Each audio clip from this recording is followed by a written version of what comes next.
व्यक्तिगत उपवास personal fasting के सामर्थ्य को आज समझेंगे इस वीडियो के द्वारा। चलिए वीडियो में चलते हैं।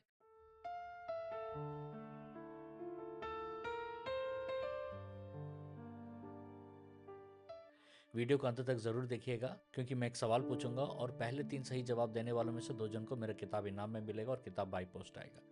और एक बात, मेरी पुस्तक 40 दिन का संपूर्ण बाइबल आधारित उपवास मार्गदर्शक, इस किताब को जरूर पढ़िएगा क्योंकि इस किताब में मैंने 40 डेज प्रेयर का इंपॉर्टेंस कैसा करना है, एक एक दिन क्या क्या घोषणा या डिक्लेरेशन प्रेयर करना है और सुबह दोपहर और शाम को कैसा प्रेयर करना है, मैंने बहुत विस्तार से मैंने लिखा है।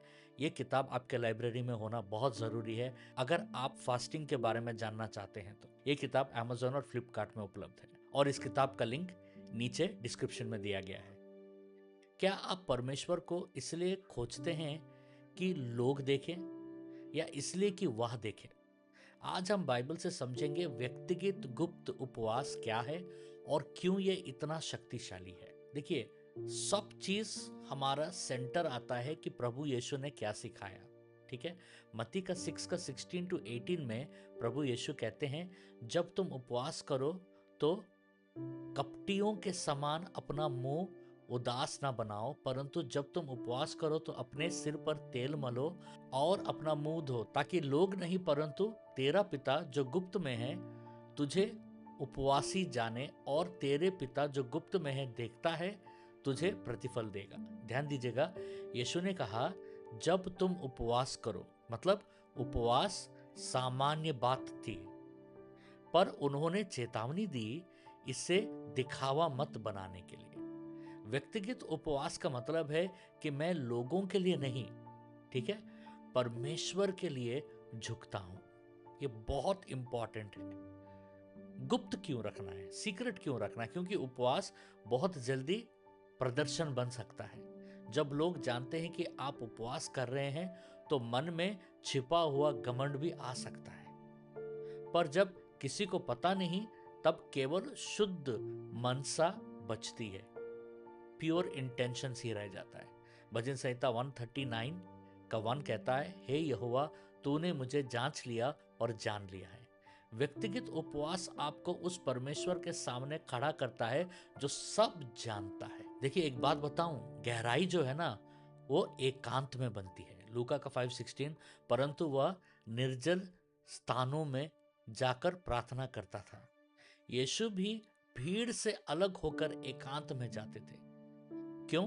क्योंकि गहराई शोर में नहीं, एकांत में बनती है। आजकल के लोग एकांत से डरते हैं, दिन भर अपने फोन में लगे रहते हैं, लेकिन व्यक्तिगत उपवास आपको यह सिखाता है कि परमेश्वर को परमेश्वर के लिए खोजो, ना कि प्रभाव, पहचान या प्रतिष्ठा के लिए। व्यक्तिगत उपवास कब करना चाहिए या कब करें? जब आपको व्यक्तिगत पश्चाताप करना हो, पर्सनल रिपेंटेंस, जब दिशा चाहिए, जब मन उलझा हो, जब कोई छिपा हुआ आदत टूटना हो, जब आप फिर से परमेश्वर के करीब आना चाहते हैं। ठीक है, भजन संहिता 62:8 में कहा है, अपने मन की बात उसके सामने उंडेल दो। व्यक्तिगत उपवास मन उंडेलने का समय देता है। यहाँ कोई तालियां नहीं होती हैं, कोई घोषणा नहीं है, केवल आप और परमेश्वर, परमेश्वर और आप, बस आप दोनों ही। सबसे गहरा सत्य मैं बताना चाहता हूं, देखिए, बहुत बार हम सार्वजनिक जीत चाहते हैं कि नहीं, पर परमेश्वर पहले निजी स्थान में काम करता है। दाऊद पहले गुप्त में अभिषिक्त हुआ, फिर सार्वजनिक रूप से राजा बना। व्यक्तिगत उपवास तैयारी का स्थान होता है। सबसे बड़ी आत्मिक लड़ाइयां वहीं जीती जाती है जहां कोई देख नहीं रहा हो। इसीलिए व्यक्तिगत उपवास प्रार्थना करना बहुत जरूरी है। एक कुछ सूचनाएं हैं कि हर सोमवार और मंगलवार को रात को 9 से 10 बजे मैं ड्रीम इंटरप्रिटेशन करता हूं। नीचे डिस्क्रिप्शन में ड्रीम इंटरप्रिटेशन का फॉर्म दिया गया है, उसमें जरूर आप अपने सपनों को भेजिएगा, हम इंटरप्रेट करेंगे। हर पहला और तीसरा शुक्रवार को, फ्राइडे को, मैं भारत के समय में रात को 9 से 10 बजे आकर यूट्यूब में लाइव चलाकर प्रार्थना करता हूं।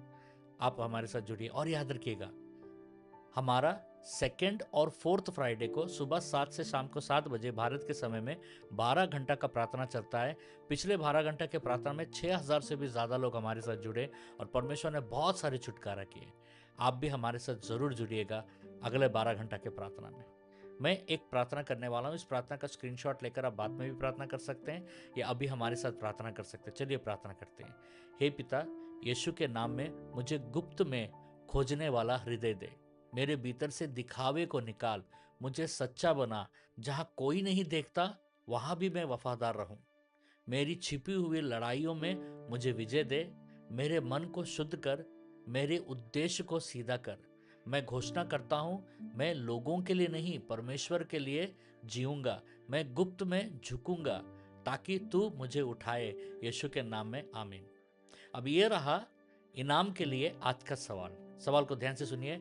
मत्ती का 6 का 18 में, मैथ्यू 6:18 के अनुसार कौन गुप्त में देखता है और प्रतिफल देता है? एक लाइन में भी जवाब दे सकते हैं। पहले 3 सही जवाब देने वालों में से 2 जन को मेरा किताब इनाम में मिलेगा और किताब बाई पोस्ट आएगा। और मेरा एक गुजारिश है, आप प्लीज़ कमेंट्स चेक करते रहिएगा क्योंकि मैं विनर को कमेंट में अनाउंस करता हूँ। अगर आपको कोई भी सवाल है तो ज़रूर कमेंट कीजिएगा क्योंकि मैं हर कमेंट का जवाब देता हूँ। परमेश्वर आपको बहुत आशीष दे।